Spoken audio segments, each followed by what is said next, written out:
Stefan Spasov, rođen u Vranju, jedan od najpoznatijih svetskih stručnjaka za sajber bezbednost. Poznatiji kao Vlatko, firma iz Niša je prošle godine propustila tender za 2 miliona dinara. Razlog: nisu videli oglas na portalu javnih nabavki na vreme. Danas vam pokazujem alat koji prati sve tendere u Srbiji i šalje vam samo one relevantne za vašu firmu. Svaki jutro na e-mail automat portal javnih nabavki Srbije ima stotine novih tendera svaki dan. Građevinarstvo, informacione tehnologije, medicina, transport, sve delatnosti, hiljade oglasa, niko nema vremena da ih sve pregleda.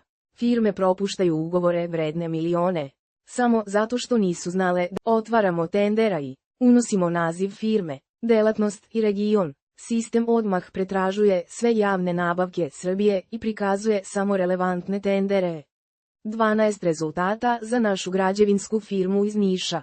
Rekonstrukcija škole, adaptacija poslovnog prostora, asfaltiranje puteva, svi sa rokovima, vrednostima i kontakt podacima. Naruči svako jutro u 7 sati. Tendera i šalje e-mail sa svim novim tenderima. Nije potrebno da otvarate sajt, nije potrebno da pretražujete. Relevantni tenderi dolaze direktno na vašu e-mail adresu s oznakom visoke, srednje ili niske relevantnosti za vašu firmu. Nikad više. Računica je jednostavna. Jedan tender od 2 miliona dinara pokrije cenu tendera i za 10 godina. Mesečna pretplata je 2990 dinara. Potencijalni prihod su milioni. 30 dana besplatno na tendera i.elnknstrak.com. Pretplatite se na kanal za više ovakvih alata.